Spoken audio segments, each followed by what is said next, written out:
Hey, everybody, welcome to another edition of the Daily Bullet, the Second Amendment Foundation's daily video series of those who are making a difference in gun rights.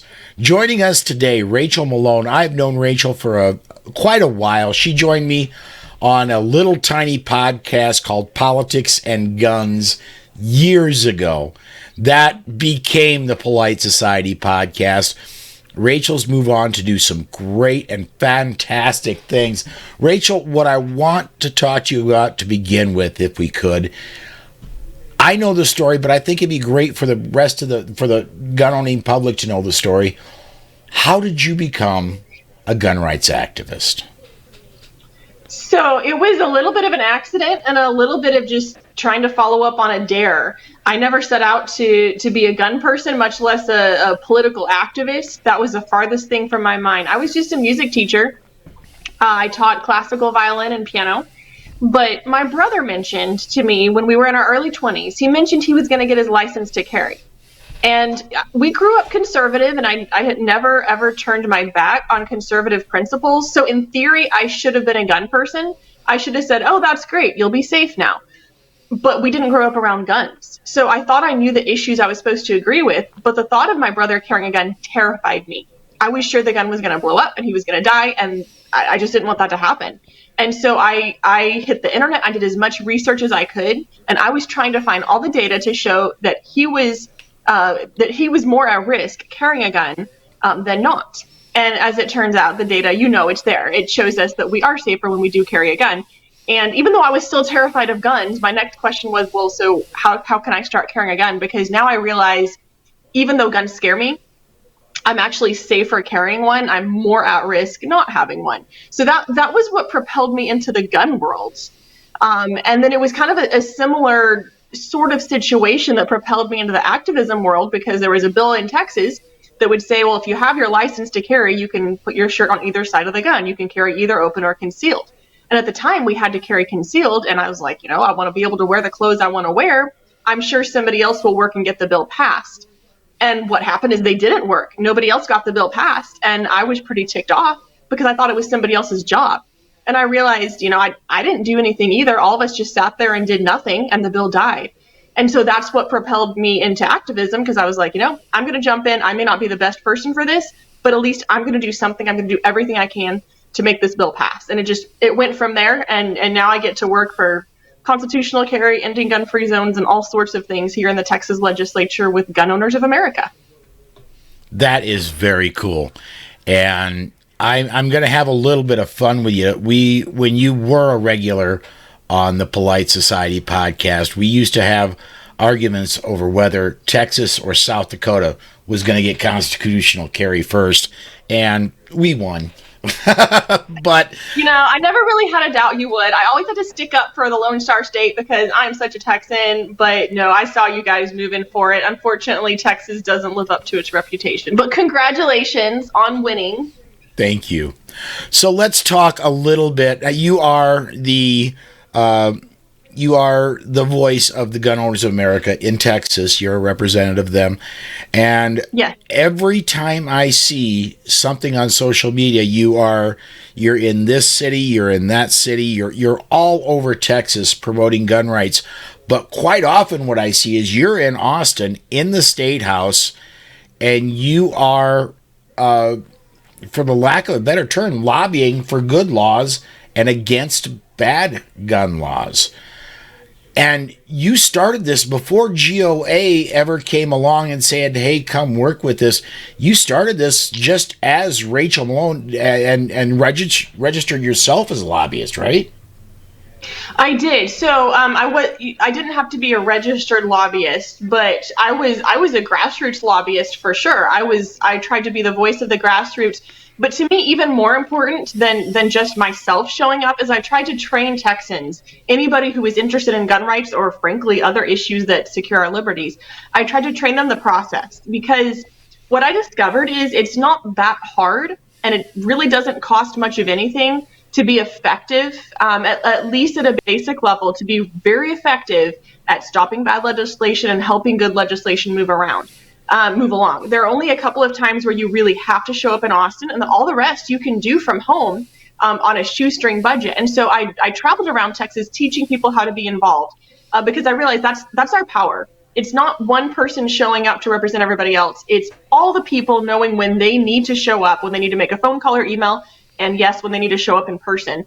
And so, yeah, when Gun Owners of America called me and asked me to actually become Texas director, it was to do exactly the same thing I'd been trying to do on my own, just with the organization, with the national organization of GOA behind me as well, just to be able to travel, promote our gun rights, advance gun rights, and train the people of Texas, be their microphone, and help amplify their voices in Texas.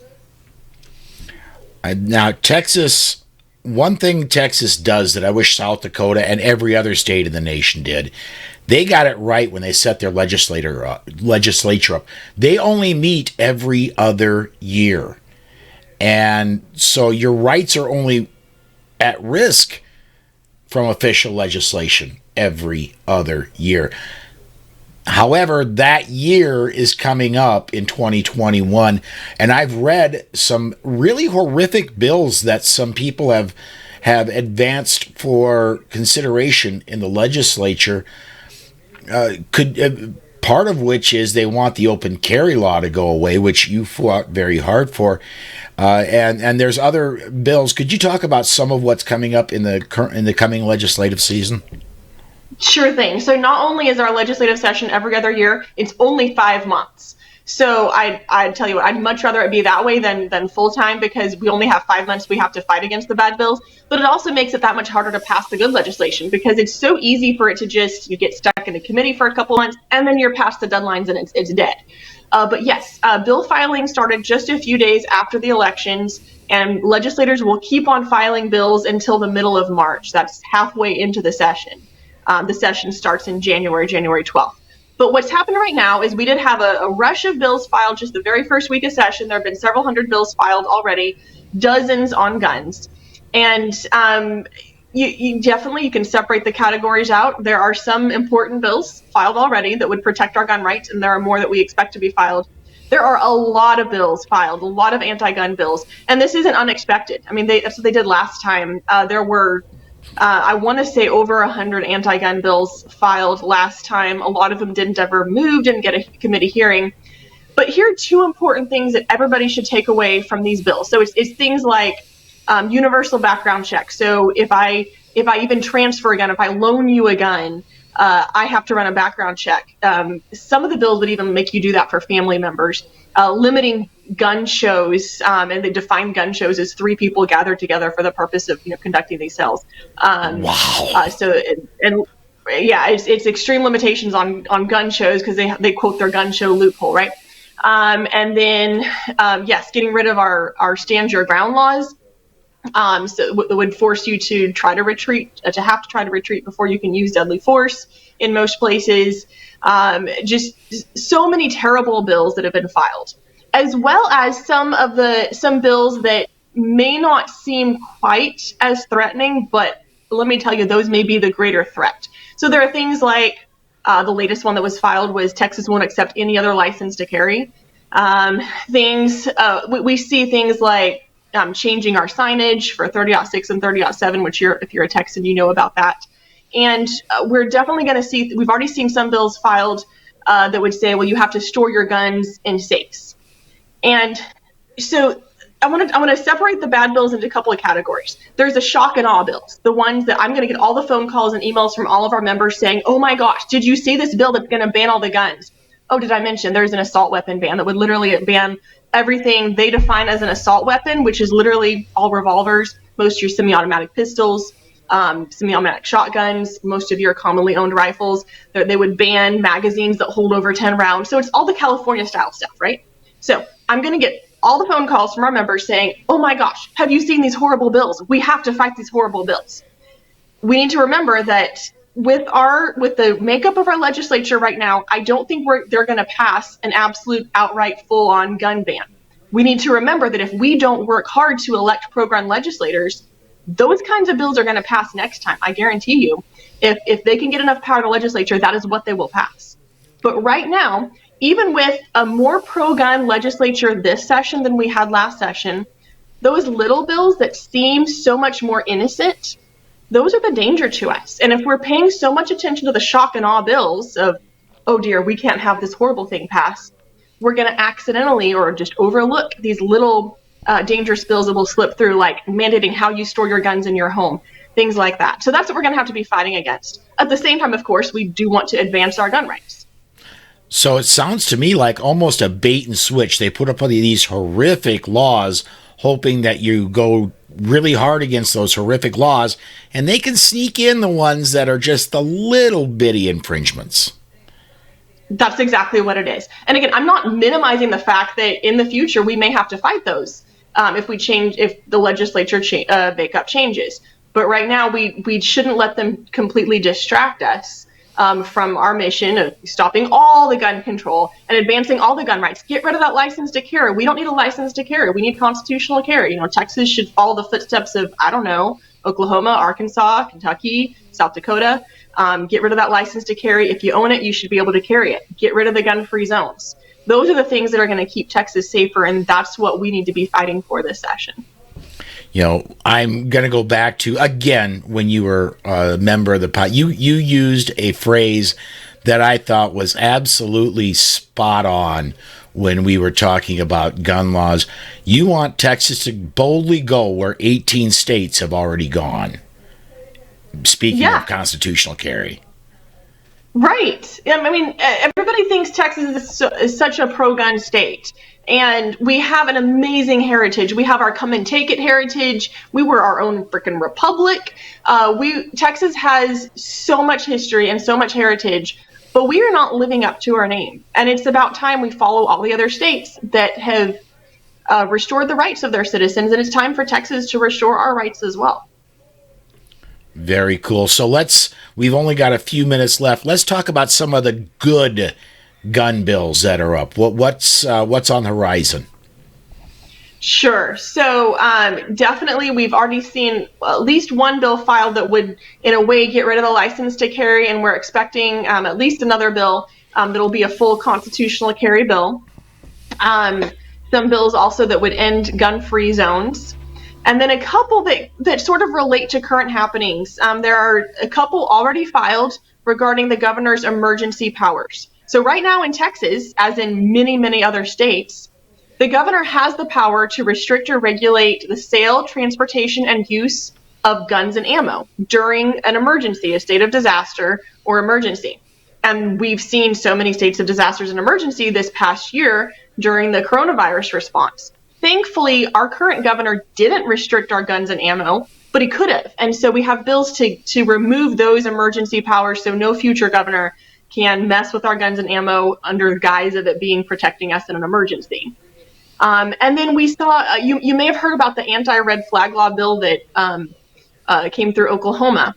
Representative Briscoe Cain has filed one here in Texas that would keep Texas out of any federal red flag law scheme and would also keep local government entities from trying to establish their own red flag law schemes, which is something that, frankly, some of the big counties are already trying to do here. All right.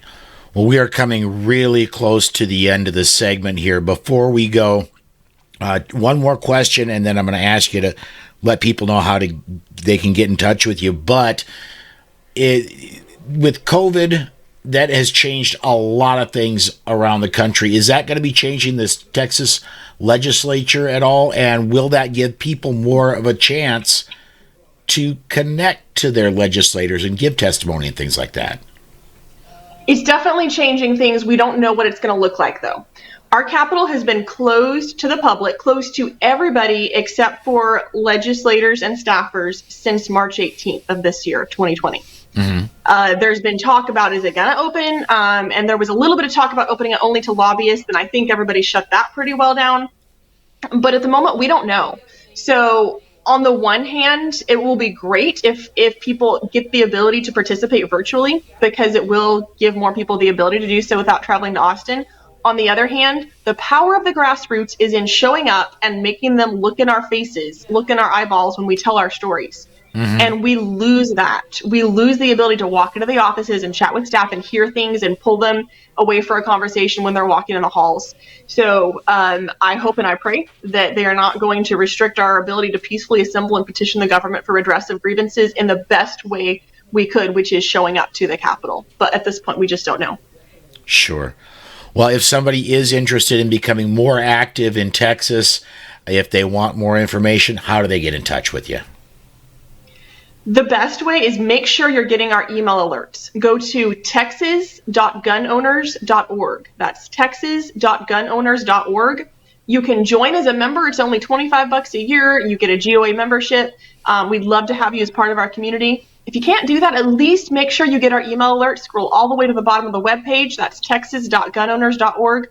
Scroll down, sign up for our email alerts. Every other week, I send a GOA Texas update on everything we're doing across the state and the current events, because I do travel all over the state. And every single week at the beginning of the week now, we are sending a legislative update, giving you all the bills that are filed and what you can do about it, what to expect from the speaker and from other processes, as well as legislative training we're doing. So please make sure that you are on our email list, and then reach out on social media as well, because we're on all the platforms. Very cool. Rachel, I want to thank you so much for joining us today. It's been a pleasure having you. Thank you, Paul. Always a pleasure. All right, folks, I'm going to ask you, please go ahead and subscribe to our releases here. And when you do, hit the notification bell. Make sure that you are notified when we do release another video, which we'll be doing again tomorrow. Join us for that.